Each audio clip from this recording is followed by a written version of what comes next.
All right, good afternoon. Exactly 31 minutes past the hour of 12 p.m. Officially, it is the afternoon. Show goes on as ever. This remains your home of conversations, information, and of course, entertainment. Number one talk radio, by the way. It is Lagos Talks 91.3. My name is Paula Chine.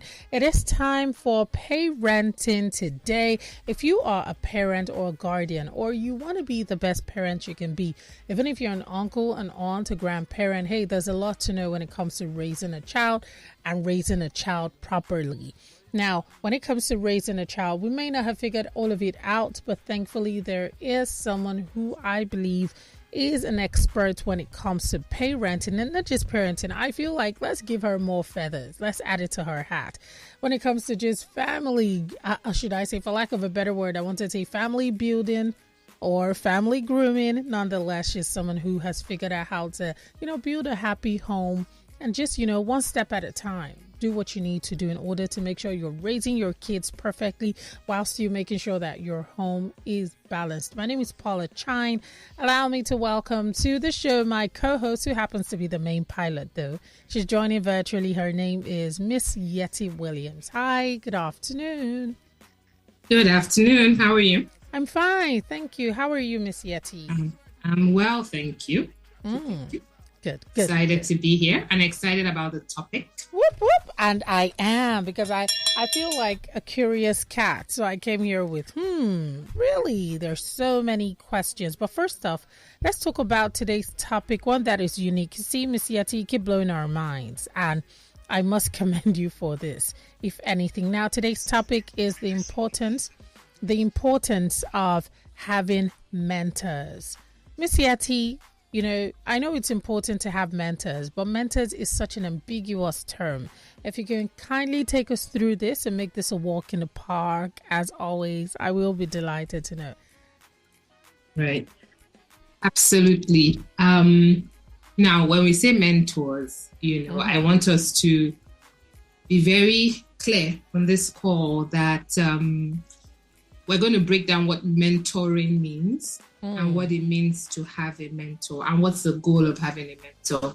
I'm not talking about people who anybody can self-label themselves, right? As a mentor, anybody can say they're a coach, because many times they go closely hand in hand. Mentoring, coaching, they kind of go together. So anybody can say they are that. But it's very important for us who want to receive mentoring, whether consciously or unconsciously, to know exactly what good mentoring means. So I think it's important to, first of all, even just start by defining what it means, right? So the typical, proper, professional idea of what a mentor-mentee relationship looks like is one where the mentor is sharing skills, knowledge, and expertise through conversations. Wow.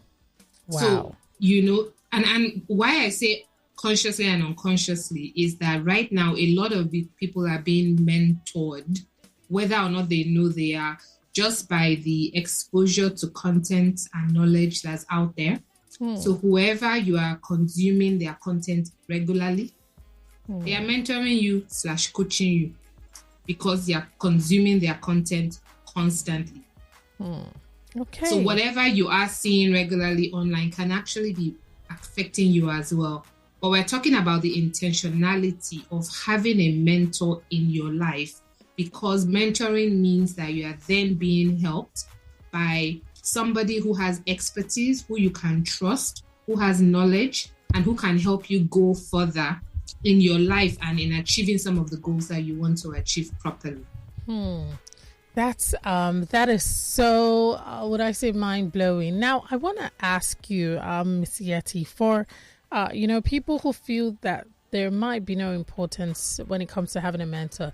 Some people believe that there is a thin line between having a mentor and having someone in total control of your life. Can you just decipher this and just, talk about it? Because some people feel like, there's a message here, which I will take after you answer this, and it's as regards not being happy with the choice of mentor.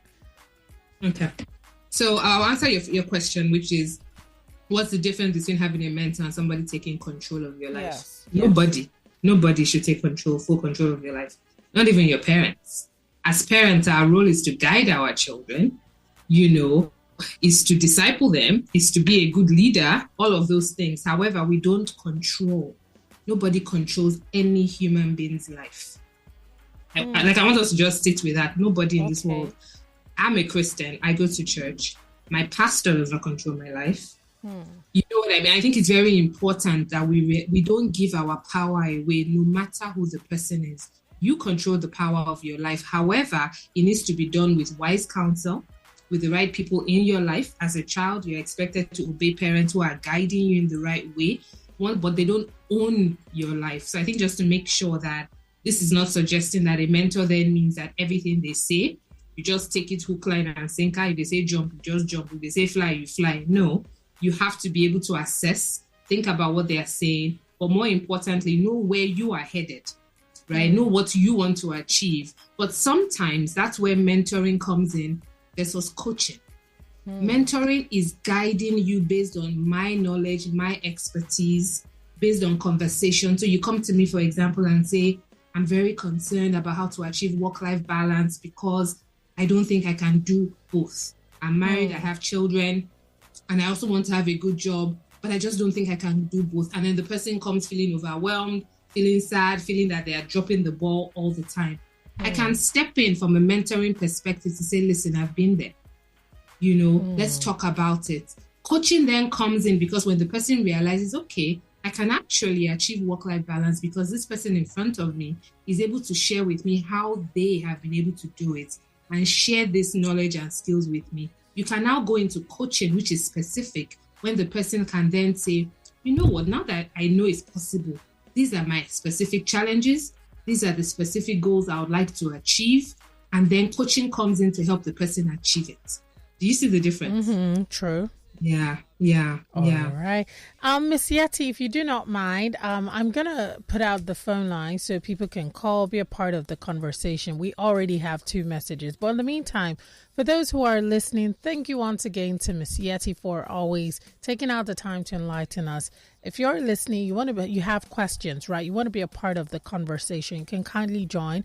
How can you do so? For those who would rather make use of X, formerly known as Twitter, our handle is at Lagos Talks 913.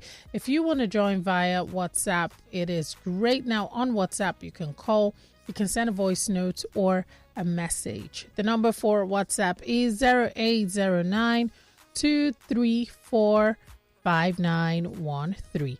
If you want to join via the phone lines, the numbers you can call on 0809 234 5913 and 015151913. Let us take a look at the messages we have here. Someone sent thumbs up to you, and somebody here says, good afternoon, Big P and Mrs. Williams. My wife has chosen our pastor's wife as a mentor, and she consults her first before taking any decision and before telling me. I feel like a second option.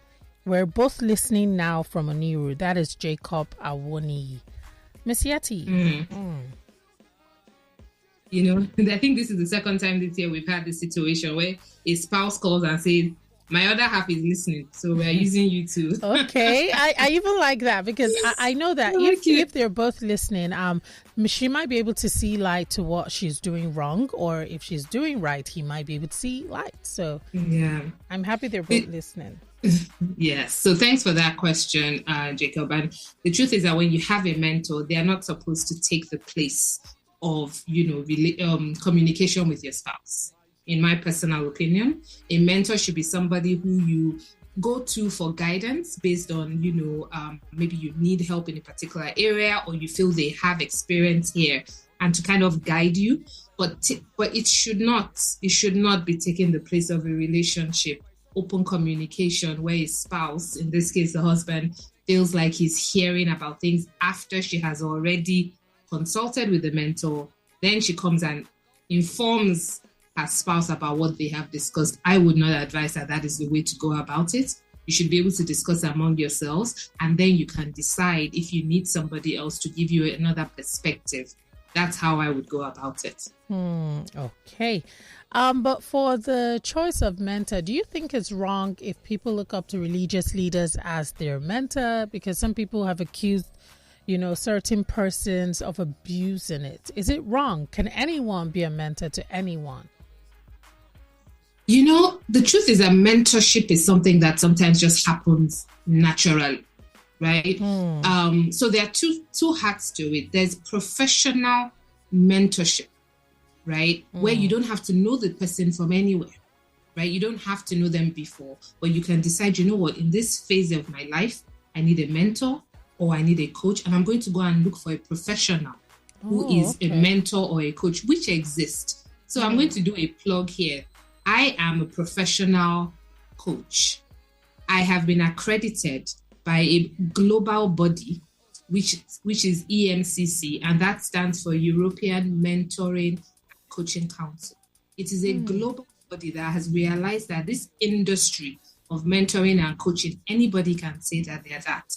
However, how do we start to create a higher standard where if somebody is accredited, that means they are saying that they have gone through all my coaching, all my mentorship interventions, how I do it, how I record it, my training. I also have a supervisor, which means I have somebody that supervises what I do to make sure I'm coaching at the highest level possible. So you cannot compare somebody, for example, who has gone through all of this continuous training to be an effective coach, right? Versus the person who just says, I can coach you now. So just to say that there's a separation and there's a difference between professional coaching and mentoring and choosing somebody in your life to mentor you.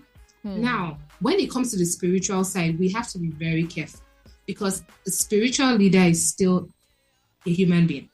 True. And the reason you have made them probably your mentor is because you started attending their religious services at their church, right?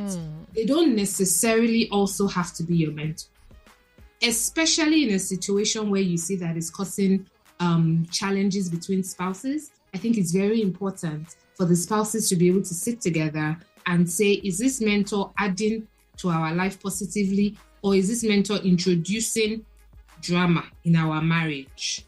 Because one spouse feels that you listen to this mentor over your spouse. And the truth is that with professional mentoring, guess what? It's more likely, or let me say it's harder for somebody who has a relationship with a professional mentor to take their word over their spouse. Oh, wow, really?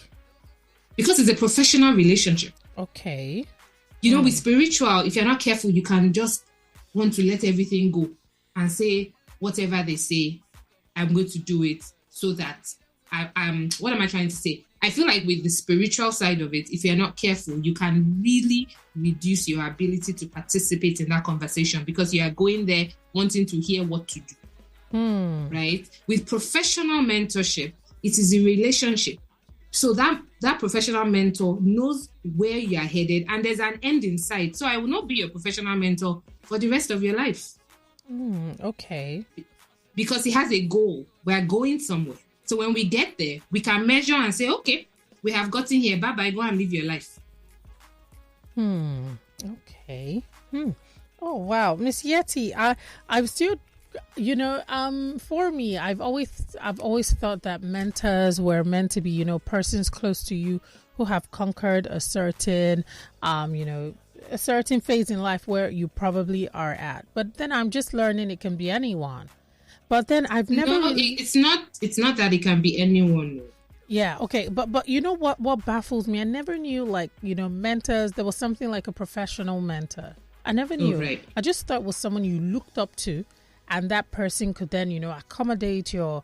I don't want to say admiration, but just your curiosity and your hunger for drive. So for success, your hunger and your drive for success. I never really knew there was something like a professional mentor. Right. No, there is. It's an industry. It's a career path now. Oh, really? Yes, it's a career path. People go to school to be trained to be mentors, to be trained to be coaches. So you might have a disposition towards it because there's a certain type of person, in my view, that wants to be a mentor, that wants to be a coach, right? There's already a certain type. You are probably very high with emotional intelligence. You're already very maybe empathetic, things like that. However, when you go and learn how to do it properly, you are even more effective. And then sometimes you can put a layer between yourself and the client. Because when it's you, somebody you admire, like you pointed out, sometimes you don't allow yourself to have that agency to really dissect what they're saying and whether or not it truly applies to you or not. Sometimes. Oh, wow. Thank you so much. Okay, Miss Yetty, I see that we have about 2 more messages. Can we kindly take them? Of course. Okay, someone says, hello everyone, I'm Dauda from Fadei. I have a mentor in software engineering. My problem is he is too critical. And when I do well, he just nods, but doesn't really commend me. I feel more discouraged than encouraged. Or is this normal with mentors? Please help me analyze this issue. So that's an interesting one, because I would like to know if that mentor was appointed, or did he go and seek the person out? Do you know what I mean? Yeah. So when he says I have a mentor, and when I do well, they just nod, and when I don't, they criticize me. I'm very curious about the dynamics of that relationship. If it's in a workplace, it's very different, because is that a boss then? Okay. So I don't know if the person wants to reach out to me a little bit more, they can call back or message again, but I would like to understand the dynamics of that relationship, because mentoring should not leave you feeling worse. That's not good mentorship. Okay, so he's typing. So he says, we both work together, but he's not my boss. Okay, so it's a workplace mentor. Yes, it looks like that was probably appointed, maybe. Maybe. So it's in a workplace, and so that's quite different. I wonder if with the kind of relationship they have, if it's possible for him to mention this to the person. And this is what I'm saying sometimes about that professionalism around mentorship. If you know what I mean? If you, as a mentor, you shouldn't make the person who's in front of you feel worse about themselves. If you're being honest, they might feel that there's areas for growth and need for them to go and do better work. So mentorship doesn't mean I'm just rubbing your head to make you feel good, but the way I'm going to deliver that message is in a way to empower you to go and do the work you need to do to improve in that particular area. All right. Or Miss Yetty, could this be maybe the mentor is a man of few words, or, not very expressive? But that's part of matching. You need to match yourselves properly. If you go seeking a mentor, there's certain things, there's something called a clarity call that I offer. For example, the first 15 minutes is just a free call to see if I'm the right person for you. If our chemistry doesn't vibe, I would probably say, you know what, I can refer you to somebody else. Wow. It's a very powerful relationship. And if you don't get it right, you won't feel empowered. You won't feel like I can take on the world. What I do with my clients is by the time we're done, you should feel like you can take on the world, whatever it is your own world looks like. Do you know what I mean? Yeah. And it's to empower you to go and do that. And when you get stuck, when you find areas that you are struggling with, or sometimes you just feel discouraged, which happens because of just life happening, right? That's where that person can say, oh, let's put aside the goals or what it is you want to talk about. I sense today that you're a bit down. There's something happened. That then leads you into that area of saying there's something to go and work on. Maybe you need to go and work on your mental health, on your rest, how you feel, before you come back and say, yeah, let's just continue mentoring.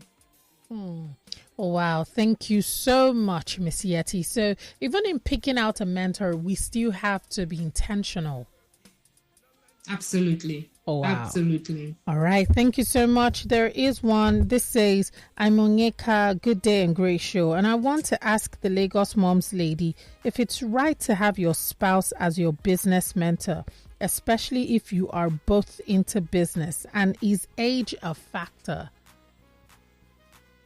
So with mentorship, usually the person who's a mentor is usually sometimes older, has experience, has skills. They don't have to be older, but we're just saying in terms of profiling and overall, they tend to be somebody who has had experience in a particular area, is why they are your mentor, because they've done this before, or they have experience in this area, so they can guide you with skills and knowledge and all of that, and how to do what you want to do.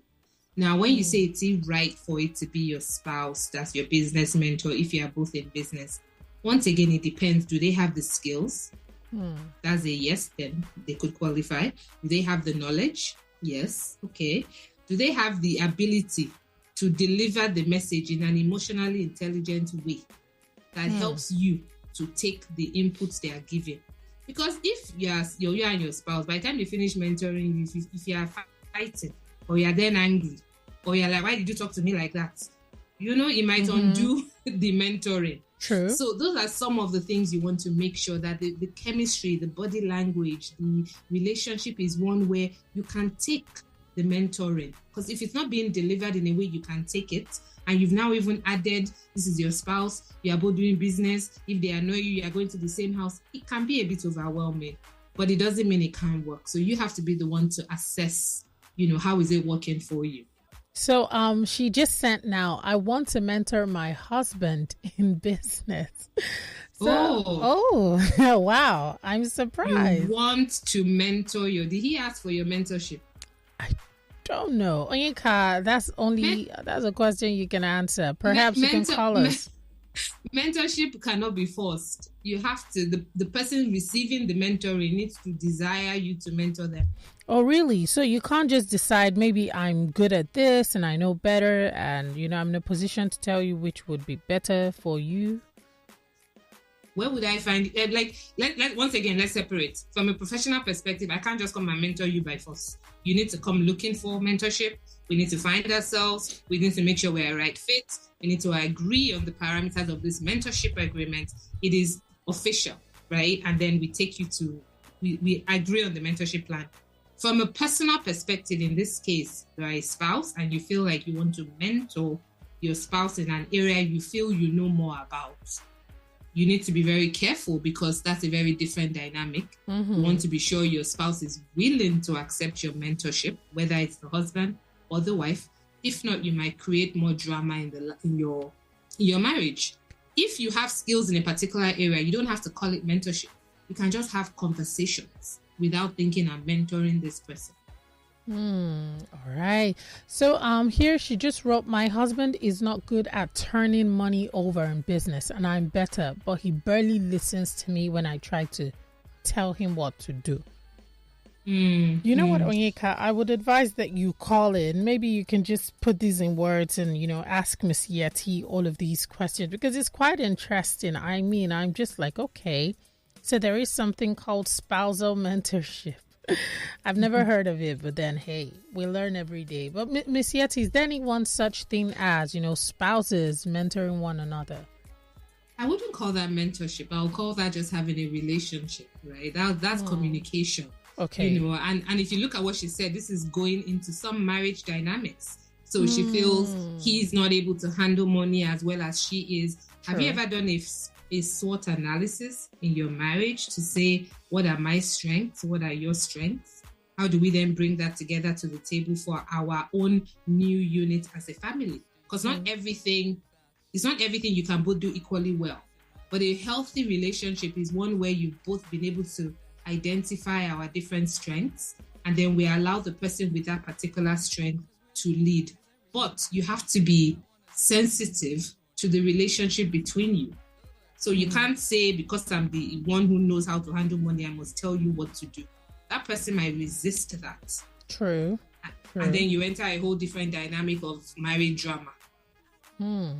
Okay. Miss Yetty, now for mentors, people who are, mentors and are probably mentoring other people, what would you advise them if you could tell them something so as to maybe speak for the mentees, the ones who are being mentored, just to make sure, they're not being too rigid or insensitive? What would you tell a mentor who's listening right now? Right.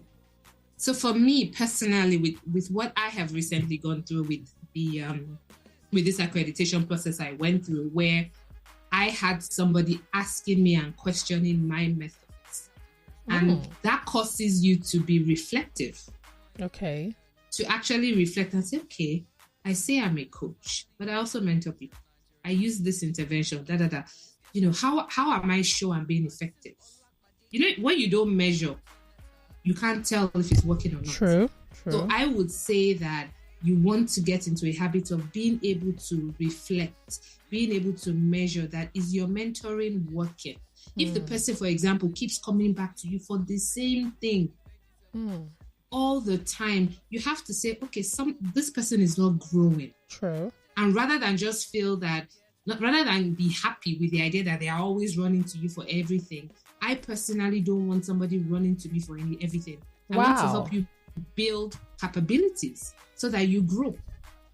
Wow. So that what we'll be discussing in 6 months will be different from what we started discussing in January.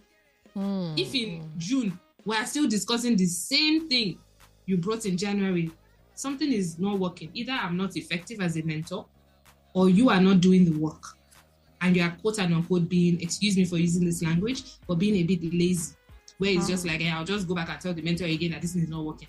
But then you're not willing to do the work to actually move in the right direction. Wow. So I would say as a mentor, you want to be able to measure success. Is your mentee growing? Are they achieving the things they want to achieve? Do you see growth, or do you see them being stuck? And guess what? Sometimes as a mentor, you need to realize when your mentee needs something else. Sometimes your client needs therapy.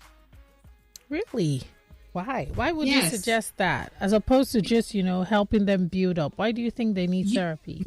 With mentoring, you are sharing knowledge and skills. I can tell you all the things you should do. If you are not implementing, this is not a lack of knowledge. This is about applying. You need to now start uncovering, why is this person not applying all these things we discussed already in January? We're in March, and after every session, the person goes away saying, thank you, this was an amazing conversation. Thank you so much for encouraging me. But then they come back month in, month out. How did it go? Did you do those things we talked about? Did you implement those things we talked about? They're like, no, I didn't. When I wanted to, I just thought, can I really do it? Can I really do it? You encourage them again, but we discussed it now. Don't you have this training? Didn't you do this? That means you can do this. Go on. They're like, you're right. You know what? I can do it. Thank you so much. I'll talk to you again next month. March comes again. You talk again. So how far? I know you said I can, but when I wanted to start, I just started doubting myself again. You see what I'm saying? Yeah. It's quite irritating as well for the mentor. You can literally continue on that for 6 months and nothing will change. At a point, you need to get to a place where you bring in other skills to try and get down to the challenge. It could be that the person was so criticized as a child that they can't even kickstart anything. They can't kickstart. They are so fear-ridden that even though they hear you, and which is why some people unfortunately will abuse quote-unquote motivational speakers. After they are done, I feel like I can do anything, but then nothing changes in your life. You need to ask, why haven't you done anything with the knowledge you got? So that's where sometimes a mentor can say, based on what I'm hearing, I'd like to introduce you to maybe a psychologist who can just check to see maybe there are other things going on. That's what I mean by how sometimes you need to bring other professionals in to the mix, because that might be all they need to shift to realize, actually, is that I'm always hearing this particular auntie's voice who used to tell me I will not amount to anything. Is that voice I keep hearing that even though I know what I should do, I don't do it. If you don't get to the bottom of that, you will say you are mentoring this person, and 2 years you can still be on the same thing and nothing has changed. And for me, that is not effective mentoring. Oh, wow. Thank you so much, Miss Yetty. Very amazing, very, very informative conversation.